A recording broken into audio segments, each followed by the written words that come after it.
What is going on, everyone? Welcome back to The World According to Briggs and a video about haunted cities. Today is Halloween here in the United States, and I thought it was time to look at some haunted places. Every place on the planet has a house, a forest, a cemetery, a strip club, or a hotel that's haunted. There's even a drinking fountain in Pennsylvania that's haunted, along with the Comedy Store in Los Angeles. These are all supposed to be haunted. I've been to the Comedy Store many times and never once did I feel any like ghost mojo or something like that. I know one comic that said she'd seen ghosts there, but she's a little off and not very funny, so maybe she just saw everyone leaving her show and thought they were ghosts. Who knows? Today we're going to list the most haunted cities in the United States. I started looking into haunted towns, but there were far too many haunted small towns, villages, and burgs all across the United States. I thought we might want to start with cities first. All right, let's get right into it today. Here's the top 10 most haunted cities in the United States. Number 10, San Francisco. San Francisco has a long history of, all kinds of history, but their supernatural, haunted, ghostly history is very interesting. While researching this video, I found over 50 places that are considered haunted in San Francisco, and I'd say about 20 of them are well known and everyone kind of knows about them. One of the weirdest ones is the Cameron House that's in Chinatown. It's where the immigrants used to hide from the police back in the day, 1800s or whatever. The police would just beat them up for no reason, who knows, kill them, drown them, whatever was going on back then. There was some horrible stuff. Well, they used to go to the Cameron House and hide out. Well, that was until someone burned it down with a whole bunch of immigrants inside. Alcatraz, as everyone knows, has tons of ghostly sightings and all kinds of spooky stuff, including old school chains rattling can be heard. Like if you're too close in the water off Alcatraz, you could hear chains rattling in there at night, they say. Nobody really lives there anymore. It hasn't been a prison since forever, but they have people like park rangers or whatever that take care of the place. But why are they rattling chains in the middle of the night? That's a little spooky. You also have what is now the Queen Anne Hotel. It used to be an all-girls school. Well, the Queen Anne Hotel now is supposed to be haunted by the head mistress. She could be seen wandering the halls late at night, never talking to anyone, but shushing you if you talk too loud. And if you find your way out to Golden Gate Park, there's apparently a ghostly police officer from the early 1900s that roams the park. Number 9, Portland, Oregon. Yes, my hometown. Actually, I live in the suburbs, but you know what I mean. Portland is a beautiful place, and it's very haunted. There's a lot of weird things that have gone on here back in the day, from the Shanghai tunnels to people being kidnapped and just taken away. There is a strange amount of disappearances that have happened in Portland's history. You also have the White Eagle Bar, or hotel, or cafe, I think it's called now. This was a hotel that catered to the worst of us back in the day. It was down in the ports where a lot of sailors or whoever hung out. A whole lot of bad things went on in this area. It wasn't just the White Eagle Hotel or bar. They often referred to this area because there's so many bars and so many people got stabbed, killed, beat up, whatever. They called it Bloody Bucket. So there was a tram that used to go by this area, by the White Eagle Bar, and when the tram would pull up, they would announce it as Bloody Bucket as the next stop or whatever. But the White Eagle was a place for basically human trafficking. A lot of prostitution went on there, a lot of slavery type things were happening there back in the 1800s. It was just a bad place. To this day, if you stay there overnight, you could hear women crying in the basement. And there's a certain room where a woman, supposedly she was one of the prostitutes and decided she wanted to run away with this man. Well, the owner of the bar wouldn't let her, so she committed suicide up in one of the rooms. And apparently you could hear her crying in that room at night. There's also Nina, who is a ghost that used to work at the Old Town's Merchant Hotel back in the 1800s. Well, it's now Old Town Pizza, and that's where Nina hangs out. And people complain that they see this woman dressed all in black, kind of hovering over their table, like standing there watching them. Most of the old bars here in Portland have some kind of haunted history, and you can actually take a haunted bar crawl. Yeah, it's a thing here. There's about 30 different haunted places in the Portland area, and I would say 6 are in the legendary category that everyone knows about. Number 8, New Orleans. Yeah, if you didn't see this one coming, you've never been to New Orleans. This is a very old city, and a lot of strange stuff has happened there. New Orleans was founded in 1718. That's 300 years of opportunities for scary stories to pop up. One of the most well-known ones is Antoine's Restaurant. Antoine's opened in 1868, and a lot of people think the original proprietor is still there. Yes, Antoine to this day still makes some appearances. Antoine actually died around 1900, but a lot of people think that he still likes to come in and pull a shift. Probably the most famous ghost, though, in New Orleans is Marie Laveau. She is the voodoo queen of New Orleans.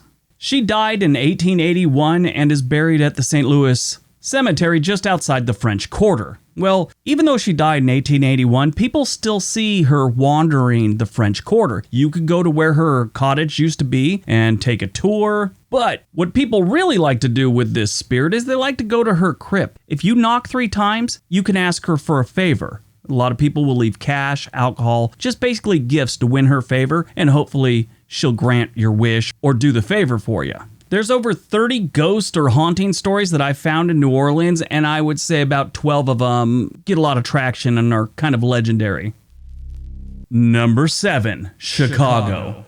Chicago's another city that just has some really crazy history, and a lot of their history has to do with gangsters. Gangsters have a tendency to murder people and dump their bodies. Some of those bodies can still be heard screaming on the Clark Street Bridge, which is right near the Clark Street Bar, which is near the location where Al Capone's famous Valentine's Day Massacre took place. You also have the Congress Plaza Hotel, which is considered one of the most haunted places in the United States, and actually in room 871, people report seeing old Al Capone himself hanging out in there. They also have another ghost in that hotel called Pegleg Johnny. He has this obsession with turning your lights on and off while you're trying to sleep. If Pegleg Johnny keeps you up, you could always head over to the Drake Hotel, where you'll find the lady in red. She creeps around the hotel. This has been going on about 100 years or so. They also have a long history of Civil War soldiers roaming around a cemetery they have there. It's a really spooky city, but it's got great pizza, so it's all good.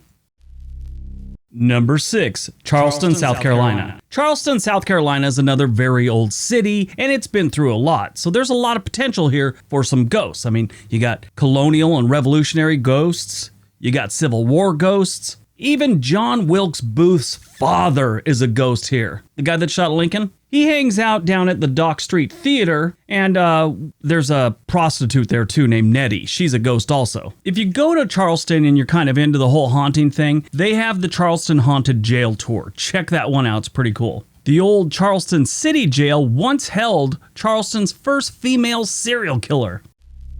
Number 5, San Antonio, Texas. San Antonio is one of the oldest cities in the United States, so again, you've got a lot of years to pick up some hauntings. They also have the Alamo, where a whole bunch of people died, including Davy Crockett. No word if he's still haunting the place. I've never heard anything about that. I haven't read anything about that, but some other not so famous dead people are haunting the Alamo. You also have the Alamo Street Restaurant and Theater, where there's a ghost that likes to sit in the balcony and watch performances. And then if you go in the kitchen, there's a kid named Eddie who likes to play pranks on people. Then of course there's the famous Suicide Oak. This is in Alamo Heights, and it was the site of a lot of, as they call it, frontier justice. You know the old westerns where someone did something wrong, stole a horse, killed someone, and someone yells, "Get a rope." Yeah, that's what went on here. There's also a story of a young lady who decided to hang herself there because it was on her boyfriend's way to work that he'd pass every single day. Well, he found her there. A week later, he went back to the same spot, hung himself. San Antonio has about 30 different hauntings, and I would say about 15 are the legendary status.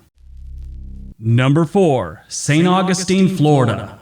St. Augustine is on the Atlantic coast of northeastern Florida. It was founded in 1565 by Spanish explorers. It is the oldest continuously inhabited European established settlement in what is now the contiguous United States. It's been here since way before we even thought about making a country here. So like I've said at other places, there's a lot of opportunity to pick up some ghosts and hauntings here. One of the most popular ones is Castillo de San Marcos, which is this star-shaped fort that's near the St. Augustine Inlet. That's where it breaks out into the Atlantic Ocean. It's a nice little harbor-ish type thing here. It's kind of cool, especially back in the day when the Spanish or whoever showed up. Nice place to park their wooden boats. Anyway, on the fort, back when there were a bunch of colonial or whatever soldiers there, a lot of them died and a lot of them haunt the place, including one of the old commander's wives. She was having an affair with one of the other people there, and when the commander found out, her and the lover were never seen again. Many years later, bones were found in a dungeon, and they believe that was the two of them. There's a female ghost that haunts this fort. They call her Dolores, and you know she's there when you smell like this rose perfume that wafts through the air there.